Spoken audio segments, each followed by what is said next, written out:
It's on everybody's mind these days, combating chemical warfare. And as the sun rose Thursday morning over north-central Panama, soldiers from the 5th Battalion, 87th Infantry Regiment, gathered for what would become 6 hours of a real-life combat scenario in which simulated chemical weapons would be used. But are this past week's training exercises a result of the crisis in the Gulf, in an attempt to get all of the Army's infantry further prepared for possible future conflict? There is a conscious awareness that we need to train our soldiers because they may end up in the Middle East. Increase for this brigade, yes, there have been some, but we always, and the NBC stakes every year, we do this every year, and the company had the CTT, the NBC skill task is still in there, so I would say increase, yes, but just because of Middle East, no. The morning's march had just begun when the call sounded to go to full mop gear, meaning that the scout platoon would now be traversing through the elephant grass and the heat with their entire body covered.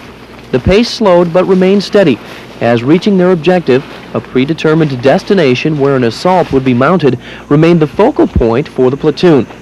After more than 40 minutes of climbing up hills and moving through dense foliage, the soldiers were tasked to decontaminate themselves and remove all gear but their masks.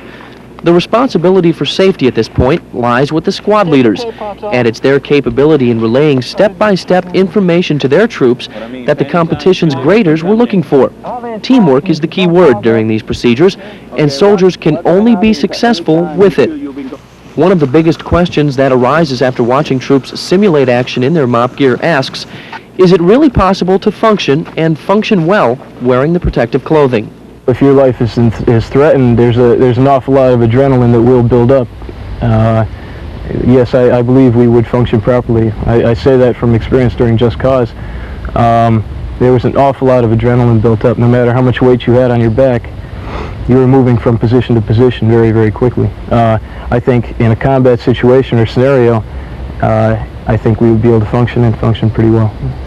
Back in BDUs and hydrated once again, the 12 or so men drove on, closing in on their destination on the outer edge of Fort Davis.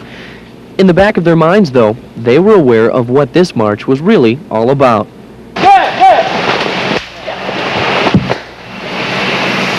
First thing that starts to happen is you're going to get a lot of mucus running out your nose. It's going to burn your skin, make you uncomfortable, you start coughing. You're going to lose your vision, your eyes are going to start watering, your vision will blur and your eyes will shut. It'll be pretty painful if you don't put your mask on. Recovering from CS takes only 10 to 15 minutes, unless you're one of the unfortunate ones who may have been a little slow in putting on the mask. Observers graded the soldiers again at this point on assisting any fallen soldiers. Mission-oriented protective posture, otherwise known as MOP.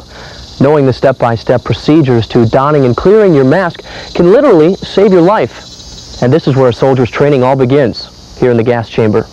It's a familiar sight for soldiers, the flame that burns the CS in the dreaded gas chamber. You see, after completing their ambush just a few minutes earlier, and quite successfully, the last phase of the day's test put the scout platoon back in one more chemical environment. Endurance exercise. 1, 2, 3. 1, 2, 3. 1, 2, 3. 1, 2, 3.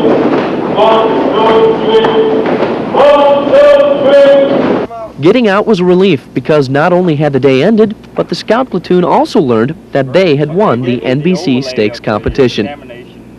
Reporting for SCN News, I'm Air Force Sergeant Colin Graham.